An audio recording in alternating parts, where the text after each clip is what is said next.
natin ang Panginoon na malakas na papuri sa Diyos. Ating pakinggan ang magandang balita hango sa Ebanghelyo ni San Juan sa Kabanatang 14 sa talatang 1 hanggang 14. Ito po ang nakasaad sa wikang Banyaga. Do not let your hearts be troubled. Trust in God. Trust also in me. In my Father's house are many rooms. If it were not so, I would have told you. I am going there to prepare a place for you. And if I go and prepare a place for you, I will come back and take you to be with me, and that you also may be where I am.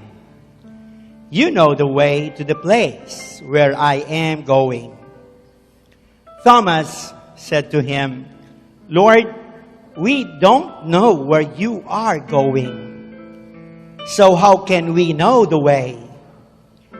Jesus answered, I am the way and the truth and the life. No one comes to the Father except through me. If you really knew me, you would also know my Father as well. From now on, you do know him and have seen him. Philip said, Lord, show us the Father, and that will be enough for us.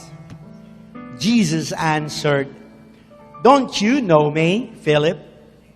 Even after I have been among you such a long time, anyone who has seen me has seen the Father. How can you say, show us the Father? Don't you believe that I am in the Father, and that the Father is in me? The words I say to you are not just my own. Rather, it is the Father living in me who is doing His work. Believe me when I say that I am in the Father and the Father is in me, or at least believe on the evidence of the miracles themselves. I tell you the truth. Anyone who has faith in me will do what I have been doing. He will do even greater things than these, because I am going to the Father. And I will do whatever you ask in my name, so that the Son may bring glory to the Father. You may ask me for anything in my name, and I will do it. Purihin natin ang Panginoon. Huwag kayong mabalisa. Manalig kayo sa Diyos at manalig din kayo sa akin. Sa bahay ng aking Ama ay maraming silid. Kung hindi gayon, sinabi ko na sana sa inyo, at paruroon ako upang ipaghanda ko kayo ng matitirhan. Kapag naroroon na ako, at naipaghanda na kayo ng matitirhan, babalik ako at isasama kayo sa kinaruroonan ko. At alam na ninyo ang daan patungo sa pupuntahan ko. Sinabi sa kanya ni Tomas, Panginoon, hindi po namin alam kung saan kayo pupunta. Paano naming malalaman ang daan? Sumagot si Jesus, "Ako ang daan, ang katotohanan, at ang buhay. Walang makapupunta sa Ama, kundi sa pamamagitan ko. Kung ako'y kilala ninyo, kilala na rin ninyo ang aking Ama. Mula ngayon, ay kilala na ninyo siya at inyong nakita." Sinabi sa kanya ni Felipe, "Panginoon, ipakita po ninyo sa amin ang Ama at masisiyahan na kami." Sumagot si Jesus, "Matagal na ninyo akong kasama, Felipe. Di yata't hindi mo pa ako nakikilala. Ang nakakita sa akin ay nakakita na sa Ama. Bakit mo sinasabing ipakita mo sa amin ang Ama? Hindi ka ba naniniwalang ako'y suma sa Ama at ang Ama'y suma sa akin? Ang mga salitang sinasabi ko ay hindi ko sinasabi sa ganang aking sarili. Ang Amang suma sa akin ang gumaganap ng kanyang mga gawain. Maniwala kayo sa akin. Ako'y suma sa Ama at ang Ama'y suma sa akin." Kung ayaw ninyong maniwala sa sinasabi ko, maniwala kayo dahil sa mga gawang ito. Sinasabi ko sa inyo, ang nananalig sa akin ay makagagawa ng mga ginagawa ko at higit pa rito, sapagkat pupunta na ako sa Ama, at anumang hilingin ninyo sa Ama sa aking pangalan ay gagawin ko upang maparangalan ang Ama sa pamamagitan ng Anak. Gagawin ko ang anumang hihilingin ninyo sa pangalan ko. Purihin, purihin, purihin natin ang Panginoon. Malakas na papuri sa Diyos. Brothers and sisters, I have good news for you. According to St. John chapter 14, verses 1 to 4, it says, "Do not let your hearts be troubled. Trust in God. Trust also in me. In my Father's house are many rooms. If were not so, I would have told you. I am going there to prepare a place for you. And if I go and prepare a place for you, I will come back and take you to be with me, that you also may be where I am. You know the way to the place where I am going. Huwag kayong mabalisa. Manalig kayo sa Diyos at manalig din kayo sa akin. Sa bahay ng aking Ama ay maraming silid. Kung hindi gayon, sinasabi ko na sana sa inyo at paruroon ako upang ipaghanda ko kayo ng matitirhan. Kapag naroroon na ako at naipaghanda na kayo ng matitirhan, babalik ako at isasama kayo sa kinaruroonan ko. At alam ninyo ang daan patungo sa pupuntahan ko. Purihin natin ang Panginoon.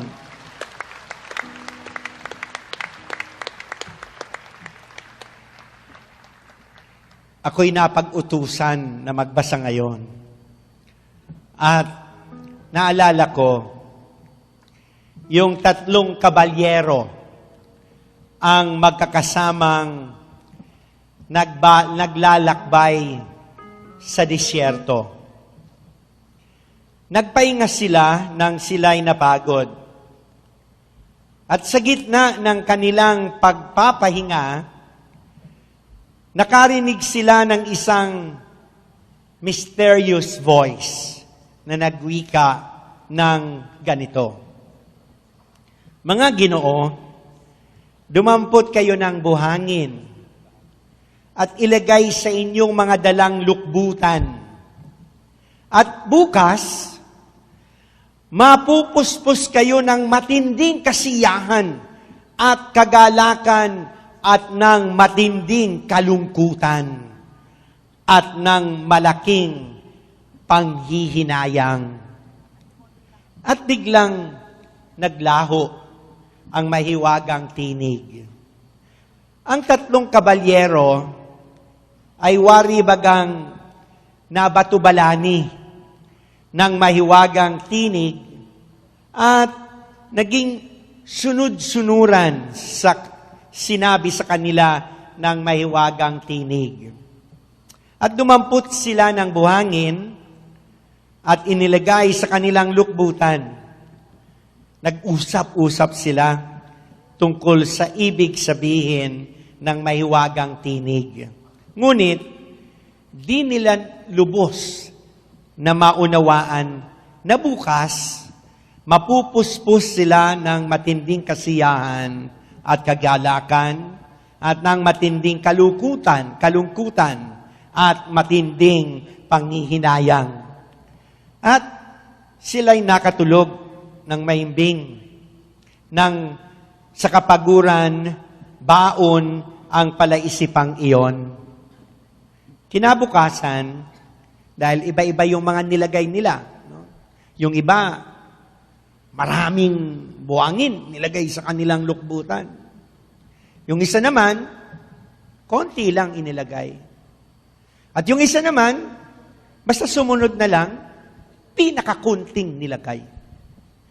So kinabukasan, nagising sila na mataas na ang araw at agad nilang naalala ang sinabi ng tinig. Kaya agad nilang binuksan ang lukbutan at nagulat sila sapagkat yung napakaraming buhangin na inilagay ay naging mamahaling pink diamonds at sila'y napuspos ng matinding kasiyahan at kagalakan. Yung isa, nakokonte. Konti. Sabihin nyo, konti. Konting diamond. At lalo na yung isa, natatamad-tamad na hindi niya alam kung ano mangyayari. Kaya, kinabukasan, nakita nila ang kalungkutan at malaking panghihinayang ang kanilang naramdaman.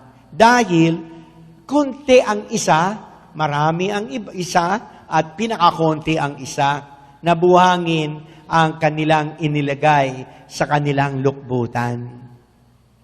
Ngayon, if you think education, knowledge is expensive, then try ignorance.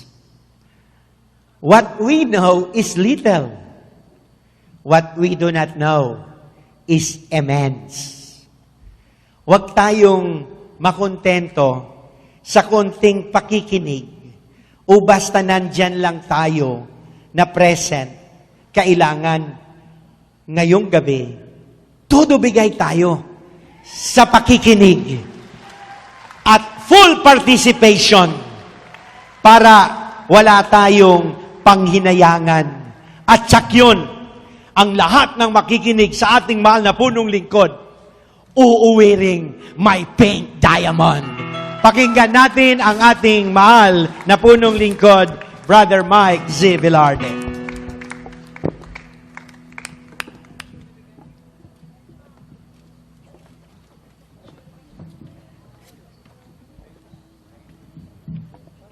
To God be the glory.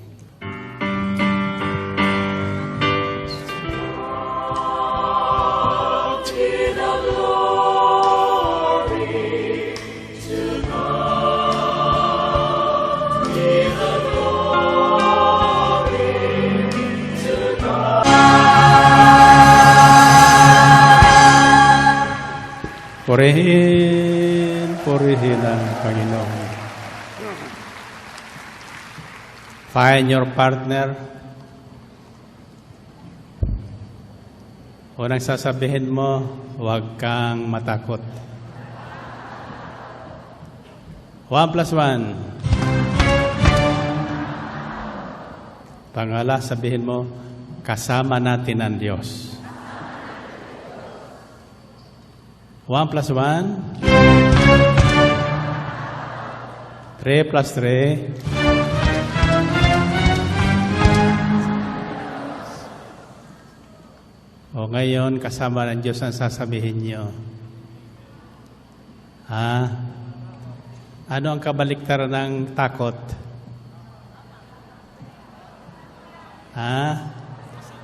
Kapanatagan. So, huli sasabihin mo, mapanatag tayo.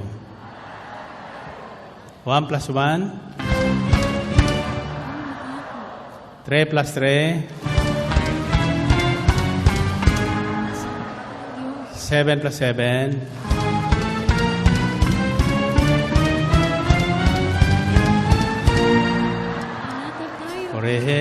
Purihin ang Panginoon. Taas ang kamay. Sa bilang kong 3, yoyo kong 3 ulit, sasabihin nyo, hindi na ako matatakot, hindi na ako matatakot, hindi na ako matatakot. Ulitin nyo nga.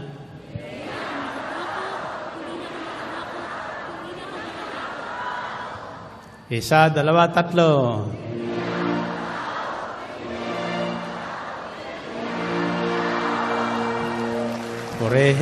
Purihin ang Panginoon. Okay.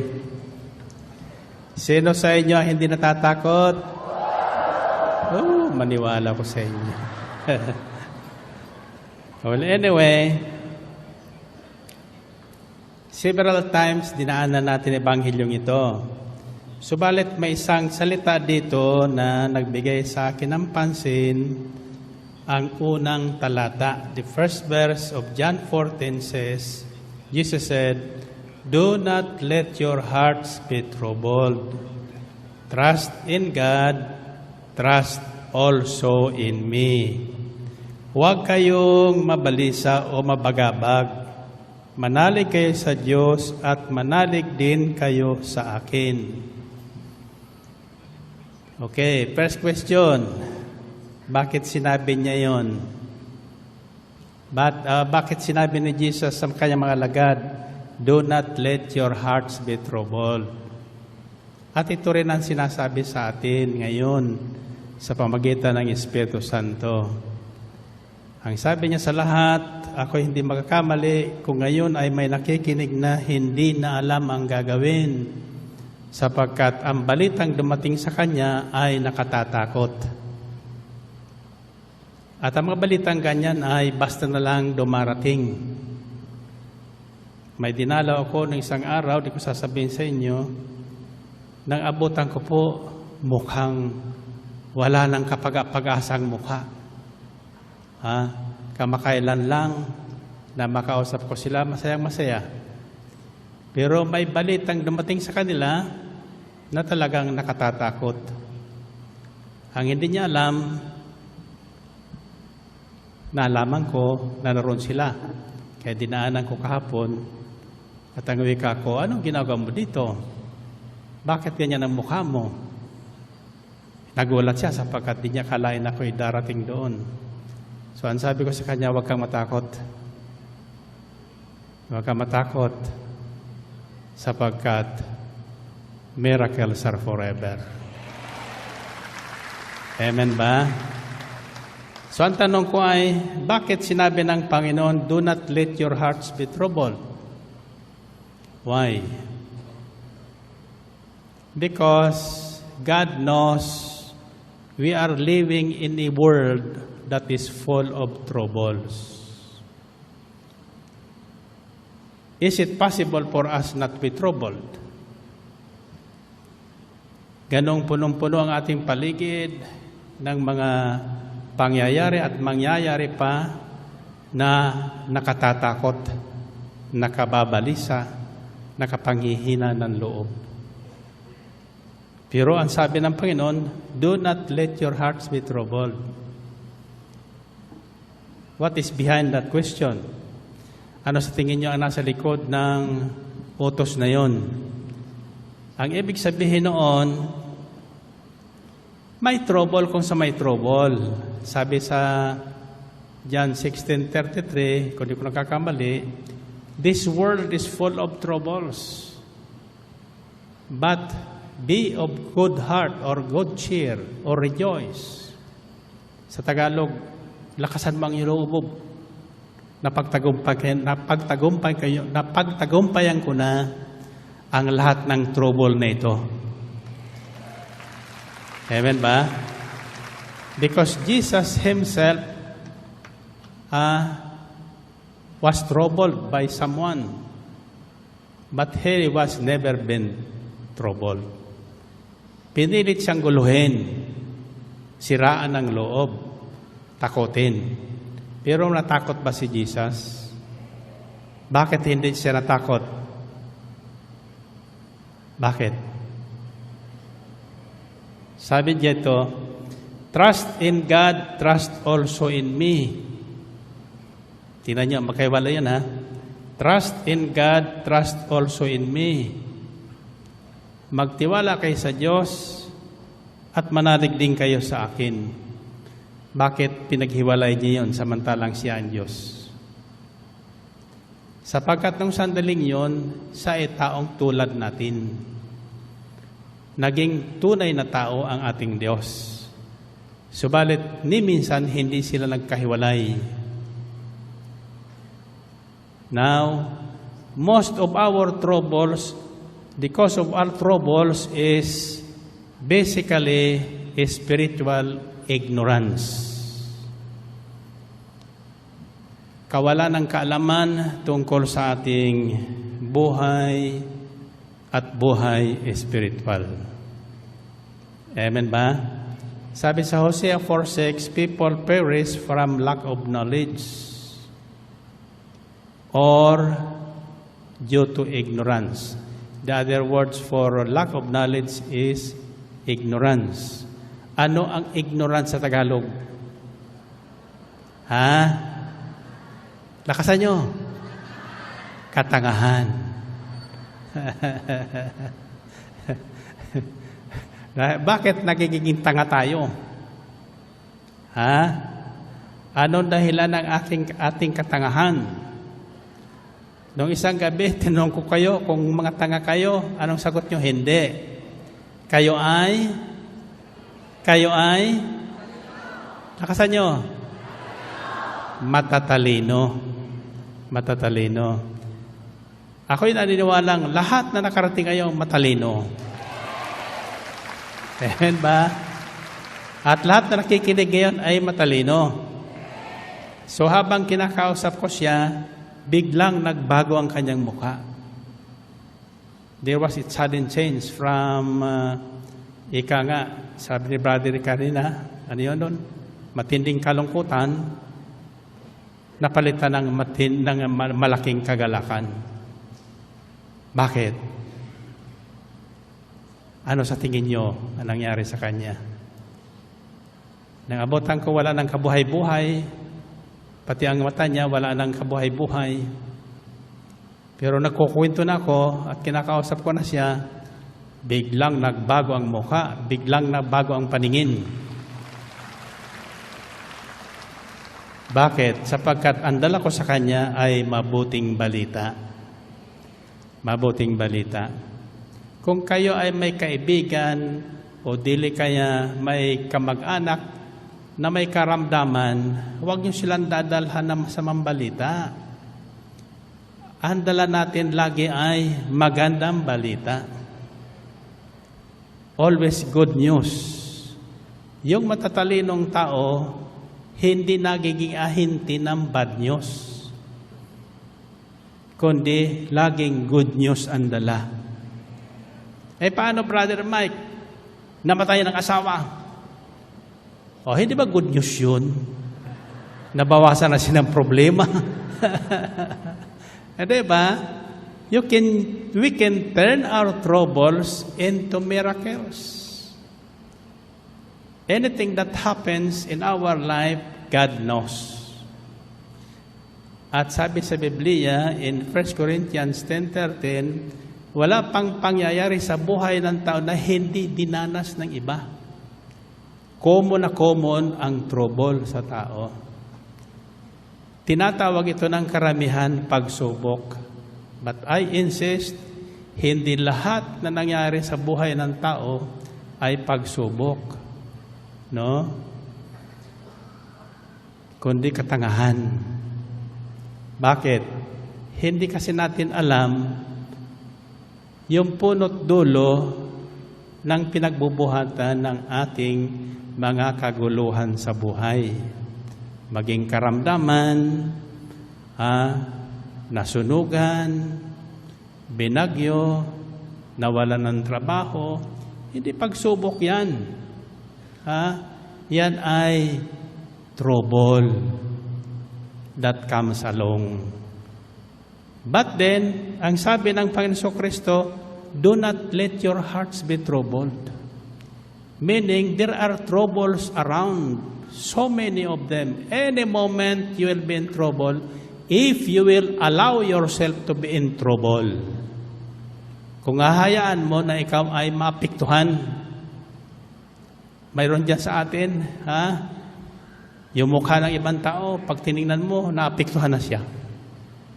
Bakit mo pa apektuhan buhay mo sa ginagawa ng iba? Amen ba? Kahit ano pang sabihin sa iyo, pangit ka, yun ang paniwala nila. Ako, sabi nila, pangit.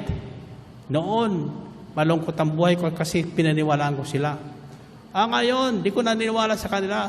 Basta ang paniwala ko, ako ay purihin natin ang Panginoon. Purihin ang Diyos. You see? Now, let us go back to these important verses. John 14, verses 5 to 11. Thomas said to him, Lord, we don't know where you are going, so how can we know the way? Jesus answered, I am the way and the truth and the life. No one comes to the Father except through me. If you really knew me, you would know my Father as well. From now on, you don't know him and have seen him. Philip said, Lord, show us the Father, and that will be enough for us. Ito po ang talatang nagtawag pansin sa akin. Verse 9 says, Jesus answered, Don't you know me, Philip, even after I have been among you such a long time? Hindi mo ba ako kilala, Filipe? Gayong napakatagal na kitang kasama. Maraming Kristiyano, matagal ng Kristiyano, hindi kilala si Kristo. That's why we get into troubles. Madali tayo magpagtuman ng mga trouble. Patayan dito, patayan doon. No? Away dito, away doon. Sabi ng Panginoon kay Philip, ano ka, Philip? Tagal mo na sa akin. Di mo pa ako kilala? Anong tawag doon? Tanga. Ignorance. Spiritual ignorance. Nang tanong, bakit hindi niya ganap na nakilala si Jesus? Matagal lang kasama. Bakit? Nakikinig ba kayo? Gusto niyong pagkatapos nito, hindi kayo madawit sa trouble? O maiwasan niyo ang trouble? O mapagtagumpayan niyo ang trouble? Gusto niyo? Okay. Ang problema ni Philip, kasama-sama nga siya ni Jesus. Pero pag si Jesus ay nangangaral, nasaan si Philip? Kumakain. Paano ko nalaman yan? Maghanap po si Jesus ng isda at tinapay. Sino ang nagpresenta? Si Philip. Sabi ni Philip, Lord, mayroon po dito bata. Pero may dalang 5 pirasong tinapay at saka 2 pirasong isda. Pero gaano na ito sa karaming taong itong pakainin natin? See? Nakatuon si Philip lagi sa pagkain. Marami mga nakikinig, may baon pa nga na pagkain eh. So habang naghihiling message, siya naman nguya na nguya. Totoo hindi. Yes eh? So kaya hindi niya kilalang ganap. Makikilala mo lang ang isang tao. Ako, kilala niyo ba? Sino nakakilala sa akin? Paano niya ako nakilala? Ha? Dahil ba sa ako'y gwapo? Hindi. Hindi. Pag yun ang tinandaan nyo, mawawalan kayo later on. Bakit? Pag may sumpong ako, pangit ako. Pero pag wala kong sumpong, gwapo talaga. Pero pag galit ako, lalo kong gwapo. Diba? May bisita ako. Tinatandaan ko lahat ng mga bisita na sa akin eh. For the first time, nakalapit daw siya. Siya daw nanonood lang sa television o kaya naririnig lang usap-usapan. Sabi niya, ano kaya mayroon yan si Velarde? So may kasama siya doon sa marami habang ako'y nagkukwento. Tahimik siya. Nakikinig siya. Ang sabi niya, pagkatapos, alam ko na ngayon kung bakit ang mga tao dyan sa El Shaddai napakatanga. sabi ko, bakit? Ako rin niya napatanga sa iyo eh. Nang magsimula ka magsalita, may natutuhan ako. Amen? So, kung si Philip ay nakikinig lagi sa sinasabi ng Panginoong Kristo, di sana hindi siya tatanga-tanga. Sa El Shaddai, walang tatanga-tanga sapagkat lahat sila ay nakikinig talaga. Amen? Paano kung alam na sila nakikinig? Sumisigaw ng amen. Pumapalakpak. Diba? Pag sinabi ng talo ng 3, kita niyo. Yan exercise ng pakikinig. Amen? Kaya nalalaman ko agad ang nakikinig. Ang sabi naman ng mga inggitero, mga uto-uto. Diba? Huwag niyo silang pansinin so that you will not be into trouble. So Jesus said, do not let your hearts be troubled. Meaning to say, kung tayo may tiwala sa Diyos, hindi tayo dapat natutrouble. Kahit na sa patong-patong ng bayaran dyan, diba? Kahit na singil, tawag lang singil yung pinag-utangan mo, singil lang singil, hindi mo problema yon. Problema niya yon. Diba? Ay kung hindi ka pinautang, di wala siyang problema. Ang problema mo ang mangutang. Pagkatapos, problema ng utangan ang maningil. Amen ba? Pero kung ikaw naman ay ayaw mo maging troubled ang buhay mo, magbayad ka ng utang. Kahit hindi ka sinisingil. Amen ba? Ganyan ang buhay. Ang trouble, gawa-gawa lang natin. Amen? Bakit kayo naririto in the first place? Are you troubled? Hindi. Pwede naman kayong pumunta sa shopping ngayon. Pwede naman kayong kung saan-saan makinig na istasyon. Bakit pinili nyo dito? Dumaan pa kayo sa heavy traffic. Amen ba? Pero bakit kayo naririto? Sapagkat you made a better choice. You made a better choice. That was the difference between Martha and Mary. Nang dumating ang Panginoong Kristo sa kanilang bahay, Mary made a better choice because pambihirang pagkataon yun eh. Pambihirang pagkakataon. At ang ganito mong gawain, pambihirang pagkakataon po ito.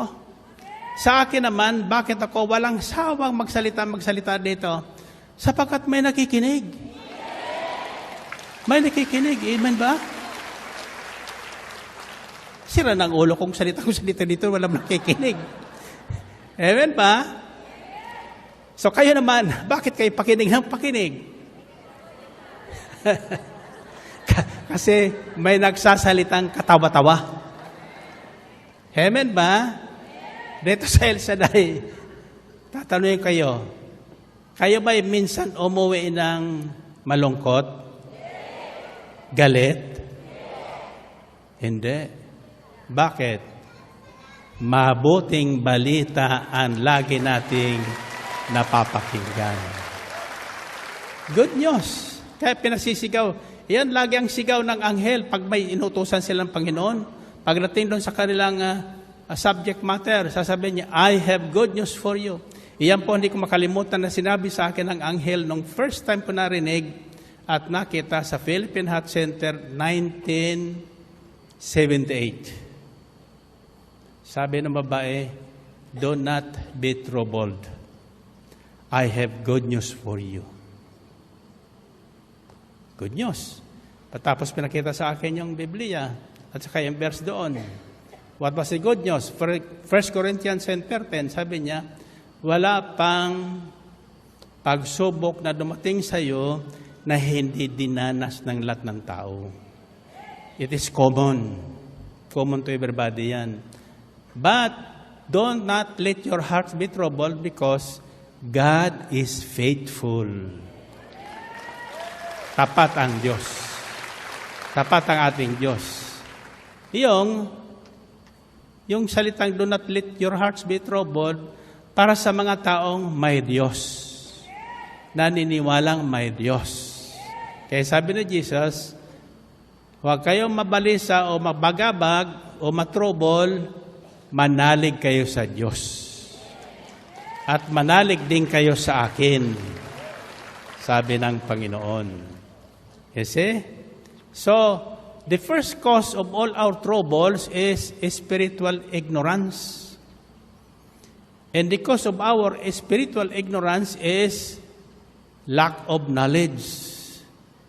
And the cause of our lack of knowledge is walang nangangaral sa atin. Kung may nangaral man, hindi natin gusto o hindi natin pinakikinggan. Totoo hindi? Subalit, mapalad tayo sapagkat sa gitna ng kaguluhan ng mundo ngayon, mayroon tayong tinig na naririnig na nagsasabi sa atin ng katotohanan. At ang katotohanan, walang iba, ang salita ng Diyos. Sa taong may Diyos, hindi dapat natutrubol. Nagugulat, pero hindi natutrubol. Siyempre, pag may masamang balitan dumating, magugulat ka bigla. Diba? Pag may magandang balita naman, magugulat ka rin. Bigla. Sabihin sa'yo, yung mister mo, nakita ko. May kahawak. Ha? Maganda. Masamang balita ba yon? Mabuting balita yun. Nangangahulugan na gwapo ang mister mo. Sapagkat kung pangit yun, ay walang papansin doon. So that is what I say, turn your troubles into miracles. Or turn your lemon into lemonade. Ang kalamansi, bilang ito kalamansi, makakain mo ba? Naka-smile ka? Siyempre, asim. Pagkinain mo, asim. Pero pag ginawa mong limonada, may yelo, may tubig, may asukal, pag inom mo, wow! Wow, nakakaalis ng uhaw. Totoo hindi? So, galing pa rin sa lemon yon.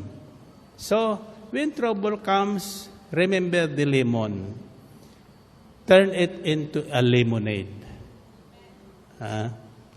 Always remember this.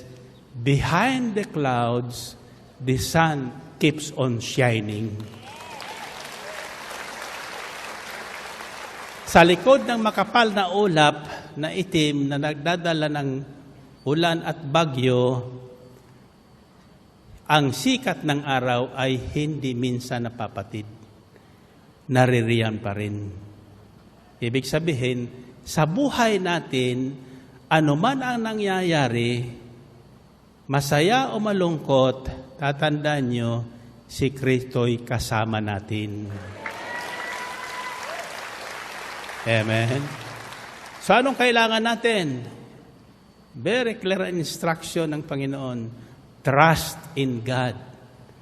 Trust also in me. Kayawi ka magtiwala, buong puso at lubusan, at huwag kang mananangan sa sariling kaalaman. Siya ang sangguniin mo sa bawat iyong lakad, sa iyong balak, at kanya kang itutumpak sa lahat ng inyong lakad. Amen? So kung may tiwala ka sa Diyos, when trouble comes, sabi sa James 5:13, first prescription is what? It says, is any one of you in trouble? He should pray. He should pray. To a man of faith, sabi nga ni Bishop Pacane, worry ends where prayer begins. So rather than get worried, worry, start praying. Praying. What would you pray? Anong ipapanalangin mo? Yung problema mo? You will get into trouble. If you pray for your problem, forget about your problem. Pray for others' problems. Kalimutan mo sarili mo, panalangin mo yung ibang taong may problemang tulad mo. Nasundan niyo ba yon? Sapagkat sa sandaling ginawa mo yon, anumang gawin mo sa iba, ibabalik sa iyo ng Diyos. Ibabalik sa iyo ng Diyos. Amen ba? So I said, James 5:13 says, is anyone of you in trouble? He should pray. Is anyone happy? He should sing songs of praise. Kaya ang ginagawa natin dito sa gawain na yun, diba? Una, sapagkat mabuting balita ang ating hinihintay, we sing songs of praise. Sama-sama tayong umaawit ng papuri sa Panginoon. Kaya nang pinanonood kayo sa monitor behind, sa aking dressing room, kinukunan kayo ng mga mukha nyo sa inyong mga pagpupuri. Ito, sinabi sa akin, totoo po ito. Do you remember Senator Orly Mercado? Yung naging senador, isang announcer sa atin noon. Pumunta sa akin isang araw. Sabi niya, Brother Mike, doon po ako nagsisimba sa Ellinwood, sa Ermita. Ang pastoran niya namin doon isang araw, hindi ko pa alam niya ang playback na inyong gawain sa television. Isang araw niya, isang linggo, the topic of his sermon is about praising God. Pagpupuri at pagsamba sa Diyos. Ang sabi daw sa kanila, if you want to see a group worshiping God, yung totoong sumasamba sa Diyos, tune in to Channel 13 on this time in our, sabi niya, the El Shaddai prayer meeting. So, for curiosity, sinubukan niya. I was not here at that time. I was in America. That was the time when I was being persecuted, in this ministry was being persecuted. Nakarating ang ating usapin sa Senado. Remember? Oo. Ang sabi niya, nalaman ko sapagkat nung nasa usapin na ang ating gawain sa Senado, he is one of the senators who stood up in defense of this ministry. Bakit? Di man ka magkikilala. Sabi, tama yung aming pastor. Nang pinapan out niya ng camera, yung crowd dun sa El Shaddai, habang sila'y nagpupuri at sumasamba sa Diyos, nakita ko ang kanilang mga mukha, ang kanilang makamay. Kung ano ang kanilang inaawit na papuri, nakikita sa kanilang mga mukha. See? And I thank God for that. Kaya madalas tinitingnan ko, yung totoong sumasamba sa Diyos with all the feelings. Di ba? Aririyan.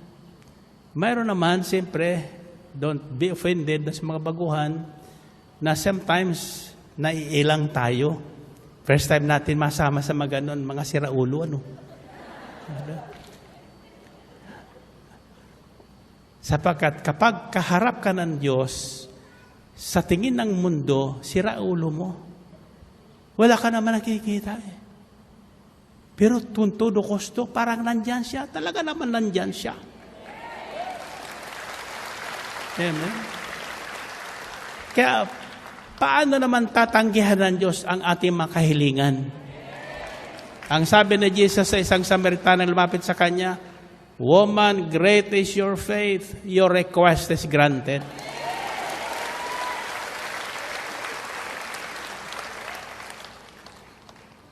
Gusto niyo lahat ng inyong prayer request ibigay ng Panginoon? Isulat niyo na ngayon, before the overnight, lahat na mahalagang bagay na ibig niyong hingin.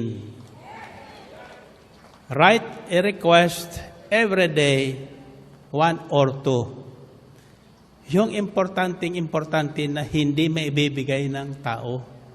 Tanging Diyos makapagbibigay. At kung hindi ka mag-aalindangan, handa ka makipagpuyat sa araw ng Sabado, tinitiyak ko sa inyo, pagdating ng araw ng Linggo, pagkatapos ng simbang gabi, tatanggapin nyo ang kahilingan nyo. Amen? And by the way, thank you po sa inyong lahat na tumugon sa panawagan nating adopt a family. Sapagkat nang binubuksan nila ang koleksyon, marami po yung mas malaki pa yung nasa labas ng sobre. Nakas. Sabi nung isa daw, ito talaga si Brother Mike. Ilang linggo nating inipon-ipon yung sa wallet.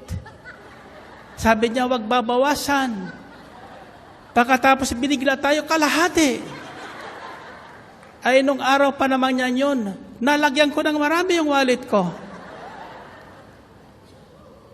Puro tig-1,000 ang piraso doon.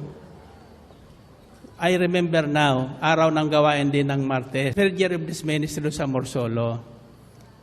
As always the case, habang ako'y nangangaral, may biglang sumasagi sa isip ko.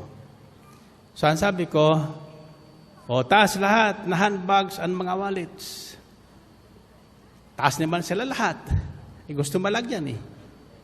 Pagkatapos sinabi ko sa kanila, magkano man ang laman ng bag o wallet nyo, kalahati niyan, ibigay nyo sa Panginoon. Alam mo, mayroon doon mag-asawa. Parehas bagong sweldo. Yung laman ng wallet ng mister, 20,000. Yung laman ng bag ng Mrs., 30,000. Yun siguro kanyang nasweldo, no? So sabi nung mister, pauwi na, sabi niya, yung akin, binigay ko na. Kalahati. Sabi ng babae, sobra ka naman. Sabi niya. Ay, ikaw, bakit? Hindi niya ako nagbigay. Sabi niya. Malaki yata nito. Pero hindi naman niya magamit-gamit, magastos-gastos. For buong linggo. Kasi uulit na sila ng Martes, kagaya nito eh. Ito, sabi niya, nagtatalo sila mag-asawa. Basta ako, masaya na, sabi ng mister. Naibigay ko na sa Panginoon yung kalahating hinihingi niya. Ikaw, di ka makatulog? Hindi mo na magamit-gamit ang pirang yan. Sabi niya, kasi hindi sa'yo yan. Sabi ng misis, sabi niya, sa totoo lang talagang hindi ko magamit ito. Pero huwag ka magsusumbong ha. Sa Martes, kapag mahulaan ni Brother Mike na mayroon mag-asawa, hindi ko pa siya gaanong kilala noon eh, mayroon mag-asawa na bagong sweldo at mahulaan nila, kung mahulaan niya, magkano ang laman ng wallet mo at magkano lang ang bag ko, ibibigay ko ito. Dumating ang Martes. Nandun siya sa harapan. Ito na, bukang bibig ko right away. Andito ba kayo ng Martes? Sabi nila, Amen. Nung Martes ka, ano ang huling habilin sa inyo sa panalangin natin? Itinaas nyo ang wallets at sa mga handbags. At pagkatapos, hiningi sa inyo ang kalahati ng laman ng inyong handbag. Mayroon ka akong mag-asawa dito, nung araw ng Martes, awan ko kung naririto ngayon, ang laman ng wallet ng Mr. 20,000 at binigay niya ang kalahati at ang laman naman ng handbag ng Mrs. 30,000. Wala pambawas hanggang ngayon. Alam mo, tumayo yun, nanginginig, umiiyak. Ako po yun. Patawad po. Ito na po lahat. Kako hindi, kalahati lang. Natatandaan niyo si Sapphira at Ananias? Ananias ba yun? Oo. Sa Acts of the Apostles. Naibenta yung kanyang bahay at lupa. Ganon sila nung unang panahon eh. Sa mamagawa. Naibenta nila ng mas mataas dun sa gusto nilang presyo. Nang maibenta nila, sabi ni Sapphira, di naman alam ni Peter kung magkano ang kabintahan natin. Huwag natin ibigay lahat. Hatiin natin. Okay, sabi naman Ananias, tago mong kalahati, dadalhin ko ng kalahati. Pagdating na Ananias doon, kita siya ng pumasok ni Peter. Ananias, halika. Magsabi sa akin ng totoo. Magkano ang laman ng bayong mo? Iyan ba ang kabuuhan ng binta ng bahay at lupa nyo? Opo. Sabi ni Peter, ba't kayo nagsisinungaling sa Espiritu Santo? Hindi totoo yan. Ngayon din, mangingisay ka. Nangisay. Patay. Siya Ananias. Pinalibing dun sa bakura ng kanilang pinagsasambahan. Dumating na ngayon si Sapphira. Nakatrahe di buhod Nakapamaypay pa. Siyempre, malaking offering. Kalahati ng kanilang house and lot. Sana, kita siya ni Pedro. Sabi niya, ay, Sapphira, halika. Sapphira ba yun? Tama ba? Anyway, sabi niya, Sapphira, tatanong kita, yung bandalan ng asawa mo, yung bang kabuhan ng binta ng bahay at lupa nyo? Opo, sabi naman niya. Bakit pinagkasunduan yung magsinungaling sa Espiritu Santo? Susunod ka sa kanya, kalilibing lang sa asawa mo. Sa takot ni Sapphira, hinimatay. Inilibing din. Buhat no nahintakutan lahat naman ng palataya. Hindi tayo pwedeng magsinungaling sa Espiritu Santo. Amen. Ang tanong ko, paano nalaman ni Pedro yon? Sumasa kanya ang Espiritu Santo. Amen ba? So, ganyan, yan din nangyayari sa atin ngayon. Diba? Kaya sabi sa Biblia, kapag may dalawa sa inyo dito sa lupa na magkaisa, magkasundo sa anumang inyong kailangan at hingin nyo sa pananalangin, tiyak inyong tatanggapin. Amen ba? Bakit? Sabi niya kasi, saan man may 2 o 3 kakatipon dahil sa akin, naroon ako. Naroon ako. Kayo ba'y naniwalang nandito si Jesus? Sino naniwala? Kung naniniwala tayo nandito si Jesus, dapat behave tayo. Amen ba? Dapat behave tayo. Amen? Bakit? Nakikita ang lahat na kilos natin. Nalalaman ang iniisip nyo. Nalalaman niya kung kayo'y nakikinig. Nalalaman kung saan kayo nakatingin. Amen ba? Oh. Kaya alam niya rin kung anong gagawin sa inyong mga prayer request. Amen? May prayer request ba kayo? Okay, unahin natin yan. Sige, taas natin. Huwag niyo itaas ang malit nyo. Prayer request na lang. Baka kabahan pa kayo. Okay, sabihin niyo, Panginoon, kung ako man ay naging pabaya sa aking pakikinig ng mabuting balita, hinihiling ko po na ako ay ganap na patawarin. At simula ngayon, ikaw na lagi ang aking pakikinggan. Ako ay naniniwala na sa pagtitipong ito, naririto kayo. Alam nyo ang aking kalagayan. Alam nyo ang aking kahilingan. Alam nyo ang aking kahinaan. Alam nyo ang lahat kong kailangan. Sa ngalan ni Jesus, ako ay nananalig, nanampalataya na ngayon ay sumasaakin na ang inyong biyayang gantimpala sa akin. Amen? Amen. Purihin natin ang Panginoon, purihin ang Diyos. Okay, you can go back to your seats. Okay, so let's go back to our topic. It's not so simple. It looks so simple. In fact, for that matter, sa totoo lang, hindi po verse 1 ang aking pinag-ukulan ng pansin kanilang madaling araw. Subalit, habang binabasa po, that's why, pinalalagay ko po sa screen yung, nababasa nyo yung screen, yung reading.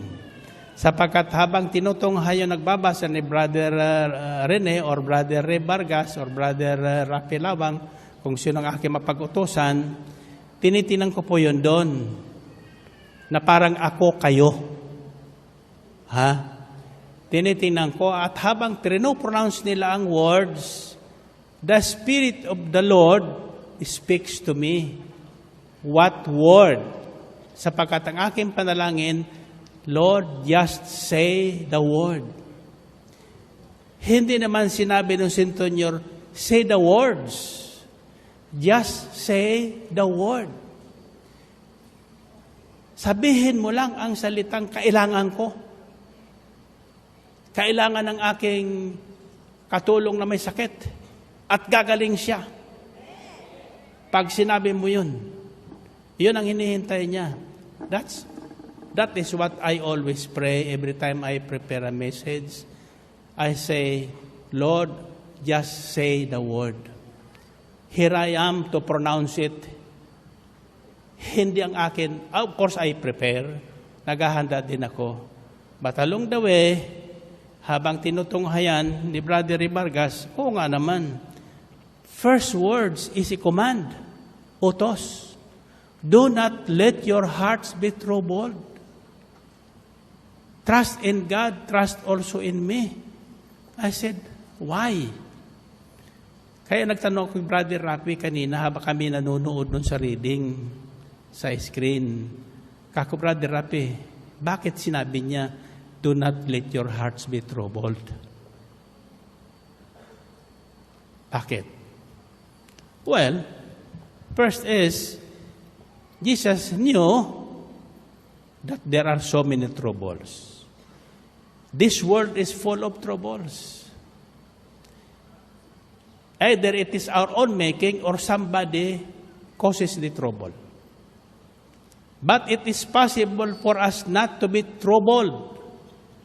That's why Jesus said, do not let your hearts be troubled. When he said that, he knows that it is possible for us not to be troubled. The solution is there. Hindi man niya sinabing, do not let your hearts be troubled. He gave the solution. Trust in God. Trust also in me. Huwag kang mabalisa. Huwag pang magbagabag. Huwag kang matakot. Manalig ka sa Diyos. Magtiwala ka sa Diyos. At magtiwala din kayo sa akin. Sabi ng Panginoon. Bakit pinaghiwalay niya? Bakit pinaghiwalay pa niya? Siya naman yun. To make it clear. Trust in God. Trust also in me. Because Jesus was speaking to His disciples as a man. But later on, He explained to Philip, nang sabihin ni Philip, Lord, just show us the Father. Ang sabi ni Lord, Philip, ang tagal-tagal mo na sa akin. Ang tagal-tagal na kitang kasama. Aanga-anga ka pa. Hindi mo kilala. Hindi mo kilala ang Ama. Ang nakakita sa akin, nakakita na sa Ama. Sapagkat ang Ama at ako ay iisa. Amen? Suma sa akin ang Ama at ako'y suma sa Ama. That's why there is but one God. Iisa ang Diyos. May tatlong calling lang o persona o pangalan. Pero isa sila, Ama, Anak, Espiritu Santo. You see? Ang sabi ng iba, kayo makatoliko, tatlo ang Diyos. Hindi. Iyon tinatawag na spiritual ignorance. Sapagkat hindi natin pinakikinggan o pakinggan man natin, hindi natin pinaniniwalaan yung nagsasalita. Si Jesus ang nagsasalita. Nagsalita ang Diyos Ama sa pamagitan ng tinig sa alapaap nung binyagan si Jesus at doon sa Transfiguration, pagbabagong anyo.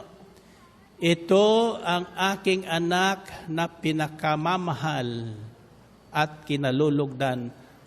Pakinggan niyo siya. Listen to Him. Pakinggan niyo siya. Sapagkat sa pamagitan lang ng pagsasalita at pakikinig, nagkakakilala ang tao. Kung ako ay tatahimik sa harapan niyo, makikilala niyo ba ako? May malalaman ba kayo sa akin? Malalaman niyo bang ako'y mayabang? Kung hindi ako magyabang? Malalaman niyo bang ako'y mayaman? Kung hindi ako nagyayaman-yamanan? Malalaman niyo bang ako'y gwapo? Kung hindi ako nagpapagwapo? Kung hindi ko sinasabing gwapo? Alam niyo kung bakit sinasabi ko yan? Kung anong paniwalaan mo at laging sasabihin mo, iyon ang ikaw magiging. Pag naniwala ka ng matanda ka na, at sinasabi mo, mahina ng tuhod mo, ay, di ka nakakalakad. Amen ba? Doon na pupunta yung katawan mo. Sabi ni Jesus, mangyayari sa iyo ang ayon sa paniniwala mo. Mangyayari sa iyo ang ayon sa paniniwala mo. Okay? So ano ang first cause of trouble? Ano? Spiritual ignorance. And what is the first cause of spiritual ignorance? Hindi nakikinig. makinig man, hindi pinaniwalaan yung kanyang naririnig. Sapagkat kasama-sama na si Philip araw-araw ni Jesus, tudupasa na lang. Amen? Nagiging common baga. Ha? Minsan, dahil sa, anong tawag doon? Yung pagka-close nyo. Ayan, anong tawag doon?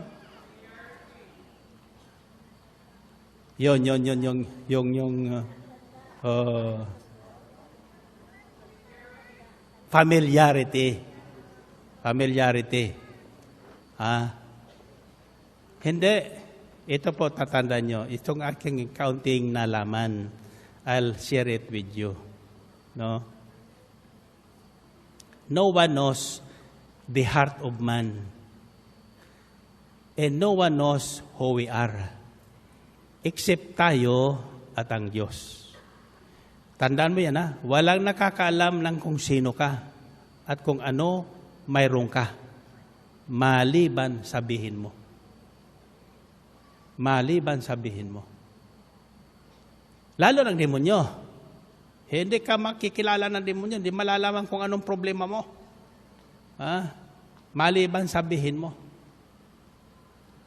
Kaya, laging sinasabi sa Biblia, life and death is at the tip of the tongue. Buhay at kamatayan nakasalalay sa dila ng tao. Ngayon, the strength of our President Duterte is in his tongue. Ang lakas at kapangyarihan ng ating Pangulo ay nasa kanyang bibig.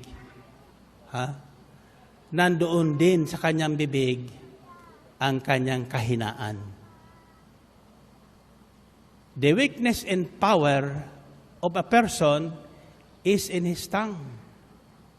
And that is what our President is possessing and exercising. No? But if I were him, I will keep my cards to my heart. No one will ever know what I will do tomorrow. I will not tell you. But I will do what I want to do tomorrow. Whatever is right. Then the more you will become strong and powerful. Amen ba? Tasa kamay nyo. Do not ever let your persecutors or enemies telegraph what is in your heart by talking so much. Amen? Keep your power to yourself and use it at the right time and at the right place. God will be with you. Amen?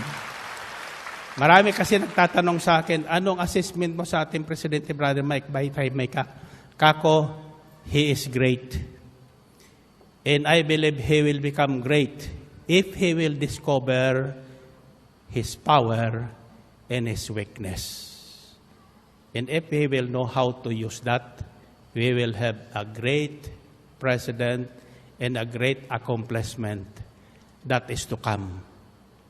Yan ang aking paniniwala. Purihin natin ang Panginoon. Purihin ang Diyos. Now, what is the first cause of our spiritual ignorance? Remember, the cause of our troubles, we get into trouble because of our lack of spiritual knowledge or spiritual ignorance. That's why Hosea 4:6 says, people are destroyed from lack of knowledge. In other words, spiritual ignorance. Why nagkaroon ng lack of knowledge? Because nire-reject, sabi doon sa Biblia, kay Hosea, so God said, because you have rejected my laws, I will also reject you. Sapagkat binaliwala ninyo at hindi nyo pinansin ang aking kautusan at ang aking mga salita, hindi ko rin kayo papansinin. Narinig niyo ba yon? Ako, tagapaghatid lang ng mabuting balita. Kayo, tagapakinig at tagasagawa.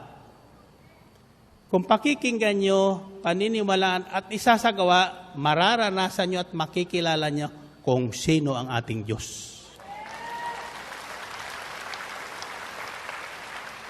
Siya ang Diyos ng mga himala. Diyos ng mga himala. Ano ba yung ibig sabihin ng himala? Himala is a miracle. A miracle is himala. And ibig sabihin ng himala o miracle, something we cannot explain. Nangyayari na hindi natin ma-explain. No. Diba? For example, sa akin, the first time I realized a miracle is what I'm sharing always in 1978. Talagang all the findings doon sa examination ng mga doktor, I have a heart block and heart enlargement.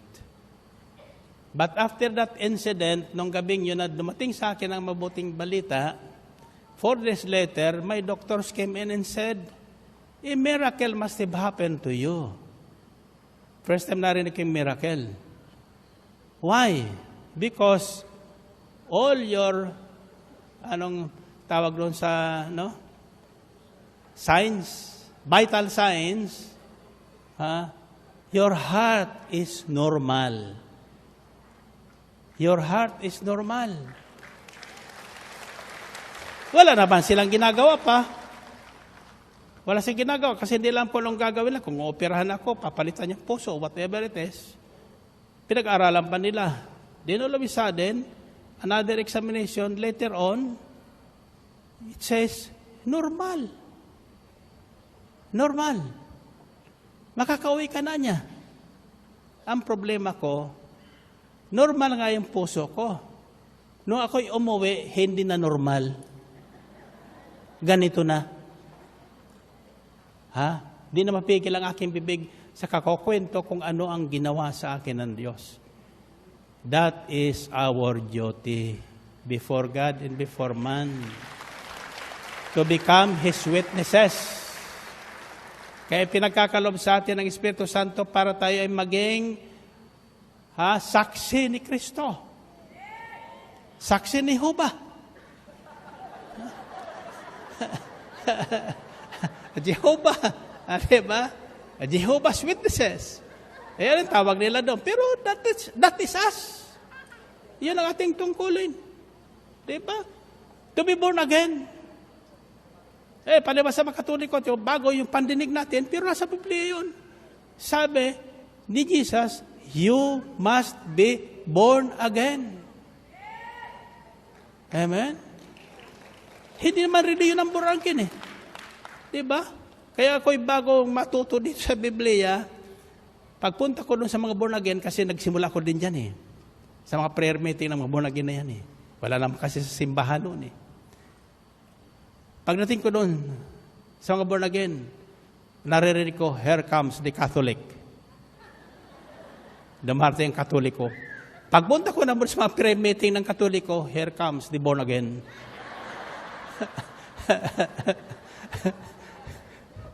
Purihin natin ang Panginoon. Purihin ang Diyos. Diba? Why? Because God is God. What He says goes. Pag sinabi ng Diyos at paniniwalaan mo at ginawa mo, tiyak yun! Tiyak yun. Gusto mo lang mamatay? Napapagod ka na. Pag sinabi mong pagod na ako, sabi ni Jesus, come to me. I will give you rest in peace. Amen ba? Okay. Nasa tatandaan nyo, the word for us tonight is trouble. Do not let your hearts be troubled. Meaning, yes, there will be troubles, but you can avoid it. Kahit na troubling ka ng troublen. Noon, nung hindi ko pa ng mga biblang salitaan ng Diyos, Nako, pag hindi na ako kinikibo ng misis ko, in trouble na ako. Sa loob-loob ko, baka nalaman yung sikreto ko. Gusto nyo malaman na may sikreto ang mga mister nyo? Huwag yung kibuin sa bahay. Magtatatanong yan. Bakit hindi ka kumikibo? Basta mo kibuin yan. Sasabihin mo dyan, I know your secret. I know your secret. Saka, malitiro niya, magsasapat. Total, alam mo na pala. Pasensya ka na talaga, ha? Huli mo na siya. Ngayon, nang mahuli mo, will you be in trouble? Ha? Dati wala kang trouble. Ininsist mo, malaman mo, nang magtapat, you are in trouble. Kada instruction ni Jesus is, do not let your hearts be troubled. Meaning to say, huwag kang maghahanap ng problema. Sapagkat ang problema naririyan yan. Iwasan mo ang problema. Amen ba? Ay, paano kung brother Mike, ang problema ko, asawa ko? Iwasan mo. Amen ba? Okay. Now, what is the cause of spiritual ignorance naman? If the cause of troubles is spiritual ignorance, we must know the cause of our spiritual ignorance. Ano? Gusto niyo malaman? First cause of our spiritual ignorance is found in John chapter 4, verses 7 to 18. Mahaba yon, pero ito po ang sikreto doon. When a Samaritan woman came to draw water, Jesus said to her, will you give me a drink? His disciples had gone into the town to buy food. The Samaritan woman said to him, you are a Jew, and I am a Samaritan woman. How can you ask me for a drink? For Jews do not associate with Samaritans. Ano ibig sabihin nun? Ang tingin nila sa mga Hudyo, ang tingin ng mga Hudyo sa sarili na, mataas. They are the chosen people. Kubagad nga man eh. Yung mga Samaritan, tulad natin, mga aba. Kaya hindi nakikipag-associate. Lumalayo. Humihiwalay. See? Ganito po yan. Simpleng explanation. Gusto mong maging masaya? Sumama kayo sa mataong masiyahin. True or false? Gusto mong malungkot? Sumama ka sa taong malungkotin. Gusto mo mapasok sa trouble? Sumama ka sa troublemaker. Nasundan niyo? Diba? So, ignorant yung mga Samaritan, dahil ayaw nila makipag-associate sa mga Hudyong pinili ng Diyos, mga taong pinili ng Diyos. Now, as we go further, it says, Jesus answered her, if you knew the gift of God and who it is that asks you for a drink, you would have asked Him and He would have given you living water. Kung alam mo lang anya, kung hindi ka anga-anga, ibig sabihin, in other words, kung alam mo lang niya, kung kilala mo kung sinong humihingi sa iyo ng kalahati ng laman ng wallet mo, baka lahat ibigay mo.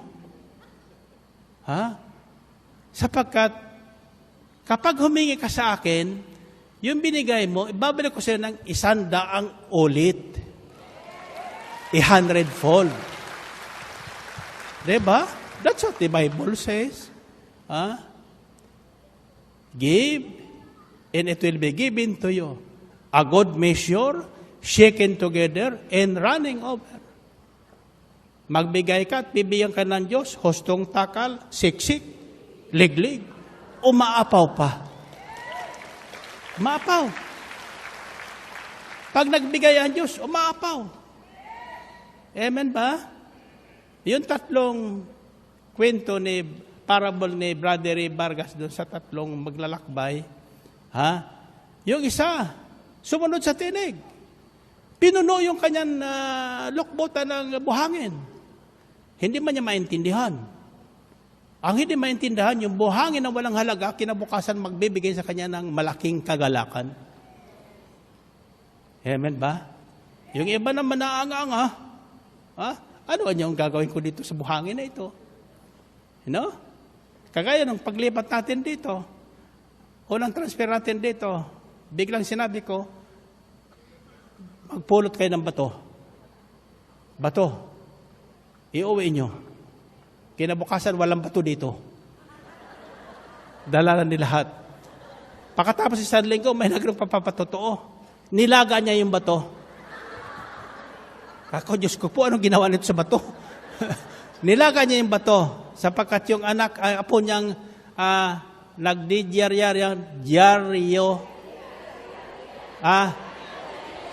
diarrhea. Ayan. Diarrhea na isang linggo, walang gamot mapagpaampat doon, nilaga yung bato, nagaling sambel, pinainom mo sa bata. Alay, gumaling yung bata. Purihin natin ang Panginoon. Purihin ng Diyos. Hallelujah. Alam mo ba yung bato? Yung nakarating sa Amerika yan eh. Pinagtibintan doon sa Amerika. Ayun mga pinagawa ko sa inyong rosaryong bato. Ano? O sabi ng iba, yan si Bilari kung ano-ano mga pinagagawa niya sa amin.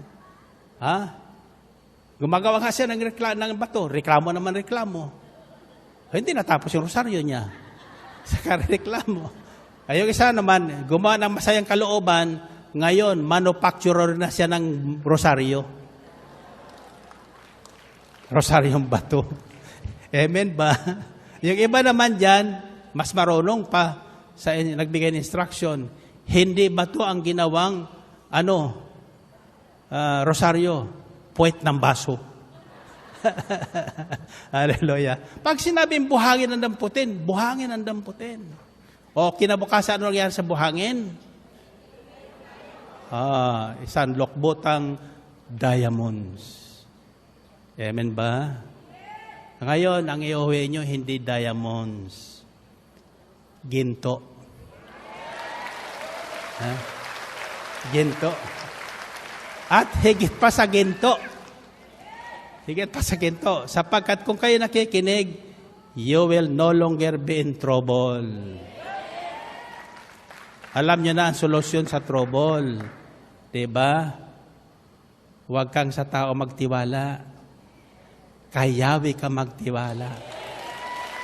Buong puso at lubusan. Amen ba? Huwag ka magtitiwala sa asawa mo. Sisinungaling pa yan. Pero kay Yahweh ka magtiwala. Sigurado magtatapat sa iyo yan. Amen. Madaling mahuli ang lalaki.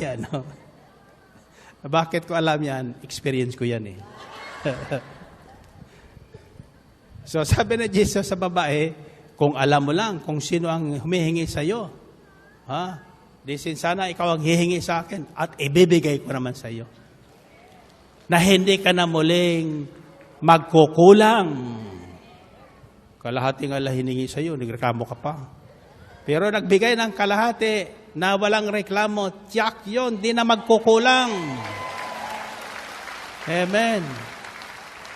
Ang kanyang Pasko, hustong takal, siksik liglig, umaapaw. Amen ba? O ngayon, tuloy natin yung kwento ng Samaritana, di ba?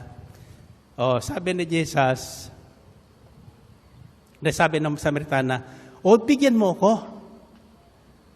Para hindi na ako babalik dito masalok-salok. Akala niya tubig din talaga. Hindi, ang tinutukoy ni Jesus, yung kanyang salita. Sabi ni Jesus, my words are spirit and they are life. Ang salita ng Diyos ay espiritu at buhay.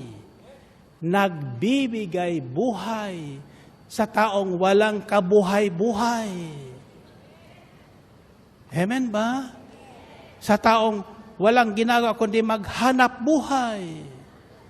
Hanap buhay ng hanap buhay, walang kabuhay-buhay. Amen ba? Hallelujah. O, tingnan niyo si Brother Mike, walang hanap buhay. No? Pero pag may kailangan ako, tataas ang kamay ko, kahit 100 milyon darating. Amen ba? Bakit? Sabi niyo, bakit? Sabi sa Biblia yun eh. Sa Diyos na makagagawa ng higit sa lahat ng iyong kahilingan at isipin. Isipin. Isipin mo lang. Kaya ko iniisip ko, ano yan? O ayusin mo yung sound yan, ha?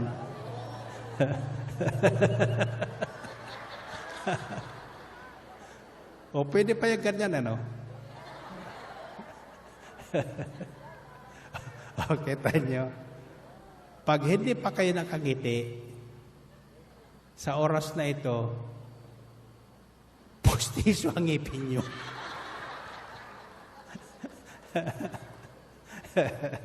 Asa na tayo? Asa na tayo? Ha? Oh, sabi ninyo sa Samaritana, bigyan mo ko ng tubig na yan. Ang sabi ni Jesus, tawagin mo muna asawa mo. Ang sabi ng babae, wala po akong asawa. Sabi ni Jesus, tama ka. Wala kang asawa. Sapagkat kasama mo ngayon, hindi mo asawa. Kasama mo lang. Pero nagkaroon ka na ng 5 asawa.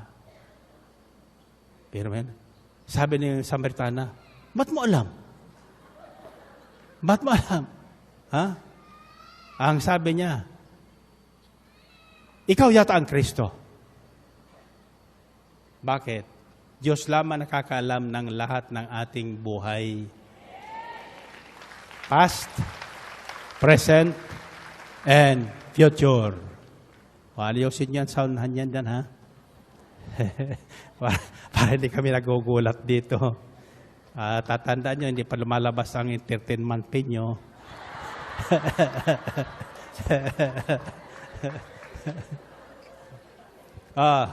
Second cause of ignorance is found in Isaiah chapter 59, verse 8. It says, the way of peace they do not know. There is no justice in their paths. They have turned them into crooked roads. No one who walks in them will know peace. Landas na patungo sa kapayapay, hindi nila alam. Ang nilalakaray, daang mapanganib. Walang katarungan. Ang landas na ito ay palikot-likot. Walang katiyakan. Kapag sinundan mo'y palagi ng gulo ang kasusuungan.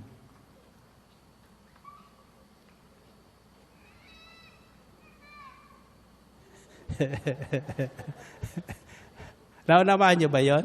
Ha? Landas na patungo sa kapayapay, hindi natin alam. Ang nilalakaray, daang mapanganib. Walang katarungan. Ang landas na ito ay paikot-ikot, walang katiyakan. Kapag sinundan mo'y palagi ng gulo ang kasusuungan. Nararanasan natin yun, di ba? So bakit ka dadaang pa doon? Paulit-ulit. We should learn from experience. Hindi na dapat na ulit yun. Para kayong yung isang nanood ng sine ni Fernando po. No?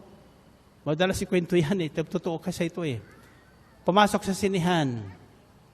Kalagitnaan na. So inabutan niya yun. Pumasok si Fernando po doon sa isang siya. Pinagbububog. Talagang iniwanan ng mga tulisan. Halos patay na. Awang-awa naman niya nanonood. Paribasa, kalagitnaan niya, inabutan niya, inulit ang pelikula. Inulit. Simple madadaanan di uli iyon. Nakita niya uli yung iksinang yon. Ang sabi na nanonood, huwag kang dadaan dyan, bububugin ka na naman dyan.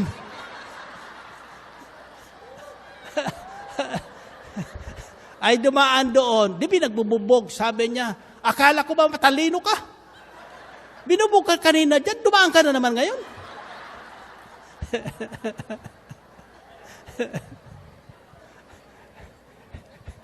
Amen ba? Nakita nyo?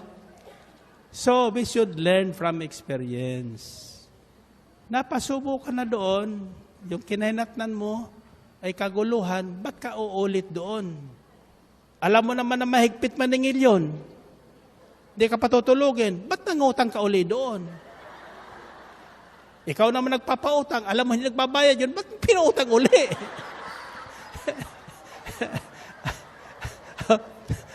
O, diba? As simple as that. Diba? Do not let your hearts be troubled. Simple lang instruction, no? Ako'y natuwa talaga. Ang haba ng outline ko pa naman, doon lang pala mapupunta sa verse 1. Nung binabasa na ni Brother, tay ka muna. Sabi sa akin ng Panginoon, that's the word. Yan ang salita para sa lahat. Sa lahat nakikinig ngayon, God is telling us, do not let your hearts be troubled. We have the capacity. We have the power not to be troubled. Kahit natutukan ka pa ng baril, don't be afraid. Bakit? Di puputok yan. Kung pumutok man yan, tamaan ka. O ano ngayon? May problema ka pa ba?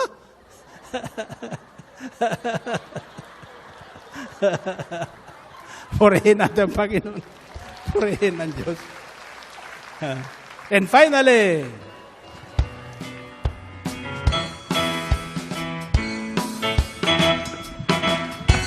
anong kagalakan ang aking nadarama sa tuwing ako'y nakikinig ng banal na salita.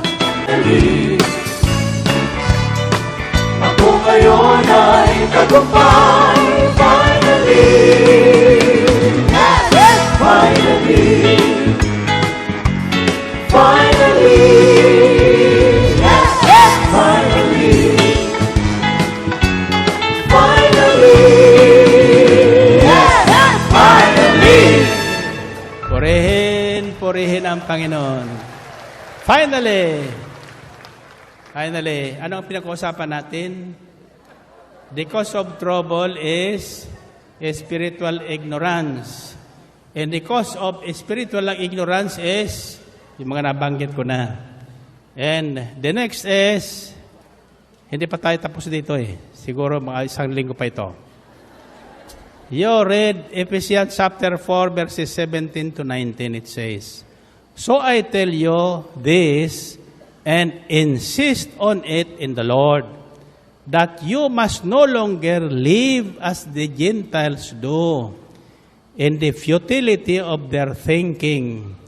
They are darkened in their understanding and separated from the life of God because of the ignorance that is in them due to the hardening of their hearts."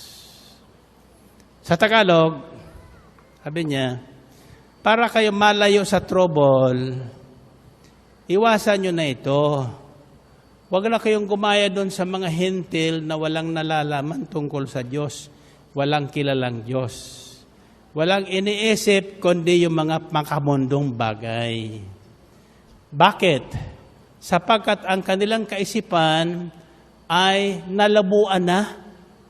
They are darkened. Nalabuan na. Bakit? Sa katigasan ng kanilang puso. Sa katigasan ng kanilang puso. Ito po, warning. And I hope yung aking kinukwento kanina is listening right now. No?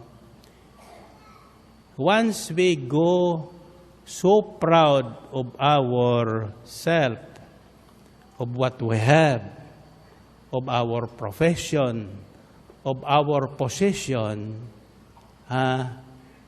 we set aside God. Sa sandaling tayo ay maging matayog na ng akala natin, sumasa atin na lahat, wala na tayong kailangan. Ibig sabihin, tumataas ng ating kalooban. No? Daraan tayo sa matinding trouble. Para ano? Para tayo paluhurin. Because ang instruction, if you want to get out of trouble, when you are in trouble, you should pray. The first thing you should do is pray. And prayer leads a proud person to humble himself before the Lord. Because a proud person will never ask from anything from God. Isang kaibigan ko, sabi sa akin, nagsisimula ko sa renewal, kumain kami sa restaurant, walang toothpick. Ang sabi ko, Lord, kailangan ko po toothpick. Sabi ng kasamang ko, sobra ka naman. Pati toothpick, hingi mo sa Diyos. Hingi mo sa waiter. Sabi ba naman sa akin? Hingi mo sa waiter. Di lumapit ang waiter. Sabi niya, waiter, bakit walang toothpick dito? Sabi ng waiter, sorry po, naubusan na kami ng toothpick. Hallelujah. Ano? Mamaya-maya, dumating yung supply na toothpick. Ang sabi ko sa kanya, naniwala ka na. See? Hihingi ka sa waiter, kaya wala dito. Wala silang toothpick. Sa Diyos, walang maliit, walang malaking bagay na hindi mo mahihingi. Amen? So, naniwala siya sa akin. Okay ka talaga. Sabi niya. Ito naman si Brother Gillian, na-duty sa akin sa Tagaytay. Naubusan na kami ng toothpick. Sabi ko, hindi. Katulong. Ba't naubos ang toothpick? Ay, sir, hindi ko alam. Sinasauli ko yung ginagamit ko dyan.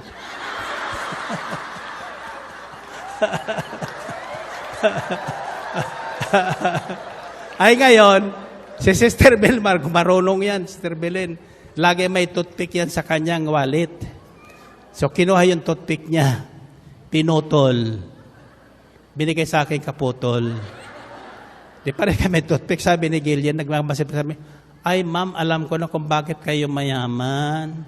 Masyado kang matipid. Purihin natin, Panginoon. Purihin natin, Diyos. See? Anong aral ngayon? What is the word? Trouble. Do not let your hearts be troubled. Trust in God. Trust in Jesus. Very simple instruction but very powerful. I know there are so many people in trouble na na-relieve sa trouble ngayon. Dahil sa salitang dumating sa kanila ngayon. I said, Lord, just say the word, and all those who are listening over DWXI, all over the world, may sakit man, gagaling. Amen. Pinanghihinaan man, lalakas. Patay man, mabubuhay. Amen ba? Nasa kamay niyo, nasa kamay niyo. Sabi niyo, Panginoon, salamat po sa salita na inyong pahatid sa amin ngayon.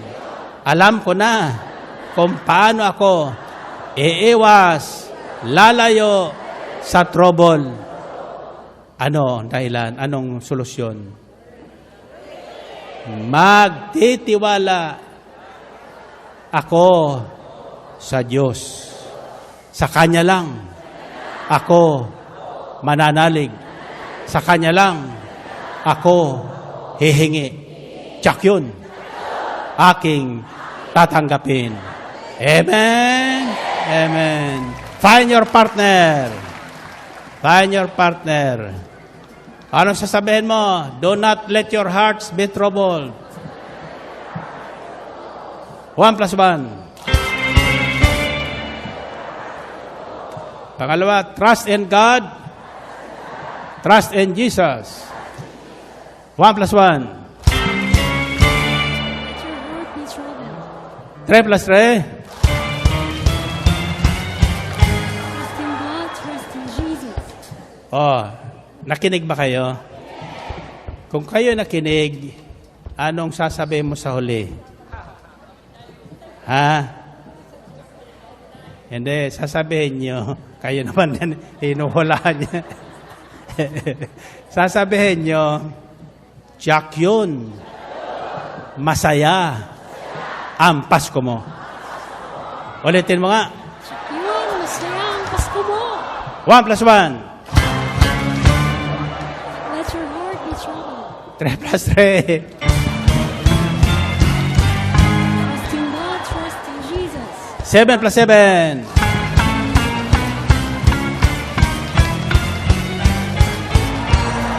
Yun, masaya ang Pasko mo. O, taas sa kamay, taas sa kamay. Ito ang sisigaw nyo. Himala ng Pasko dumating na. Pasko, dumating na!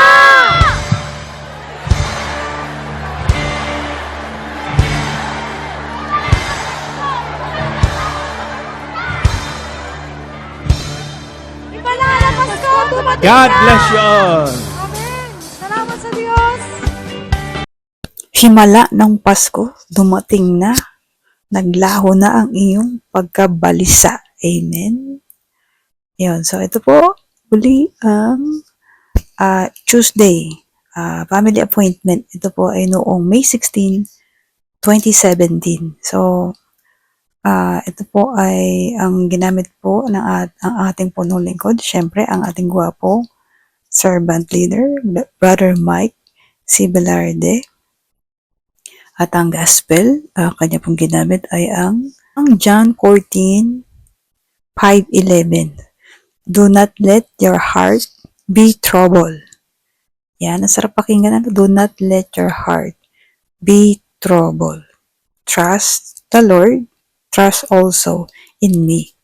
So, nire-refer po dun ni Lord is trust also in me is sa Kanya. No?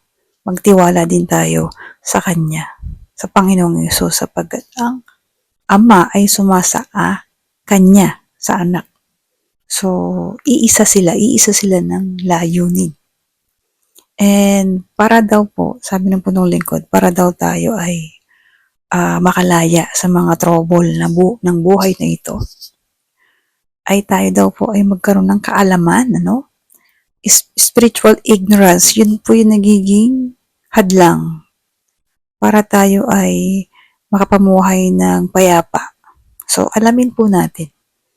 Kilalanin po natin ang Panginoon. Katulad po ni Philip, kasama niya ang Panginoon, pero siya'y patuloy pa rin na nag-aalinlangan sa ating Panginoon, sa ating Panginoong Hesus. Kaya, what more pa kaya tayo na hindi natin siya nakikita, hindi natin siya nakakasama. Kaya po, ang solusyon doon ay patuloy na makinig, dumalo sa ating mga gawain para magkaroon po tayo ng kaalaman tungkol sa Panginoong Hesus, sapagkat siya ang daan. I am the way, the truth, and the life. Diba po? So, dito po, mga kapray partners, sa John 14:12, nabanggit po dito, sinabi ng Panginoong Hesus, I am telling you the truth. Kung napapansin nyo, lagi niyang sinasabi na, I am telling you the truth. Those who believes in me will do what I am doing. Yes, they will do even greater things because I am going to the Father and I will do whatever you ask in my name. So kahit ano daw hilingin natin, ba nakakatok parang unlimited wish. Pero dapat tayo ay magtiwala. No, wag po tayong magduda. No, patuloy po tayong magtiwala sa Kanya. Kung nahihirapan po tayong mag-trust sa Lord, ipag-pray po natin na tulungan tayo magtiwala sa Kanya. Unang punong lingkod, yung Hosea 4:6. People perish because lack of knowledge. So, yun po yung kalagayan ni Felipe na hindi niya kilala ang Panginoon. So, ano pong paraan para makilala natin ang Panginoon? Magbasa po, magnilay, no? Ng salita ng Diyos. Ang kapal po ng Biblia, no? At paulit-ulit sinasabi ni Lord na, I am telling you the truth. At kailanman ang Diyos hindi nagsinungaling. My God, our God is not a liar. And He is the God of His word and He will fulfill His promises. Amen po. Ayan, maraming salamat, ka-pray partners, sa patuloy po na pagsama sa akin. At muli po nag-aanyaya ang ating gawain ay hindi po tumitigil every Tuesday and Saturday po yan sa Sukat Parañaque, San Dionisio, sa Ambel City Grounds, at syempre sa Amor Sodo Prayer Meeting, Monday, Wednesday, Thursday, and Friday, sa 118 Amor Sodo Building, Legazpi Street, Makati City, Philippines. Ayan, patuloy po tayong dumalo, makinig. Ayan, ulit ko po sinasabi yan. Sapagkat nandun po ang kayamanang hindi nauubos sa patuloy na pagtitiwala sa Panginoon. Ayan, at sa Diyos po ang papuri sa pangalan ni Jesus. To God be the glory and see you sa next video.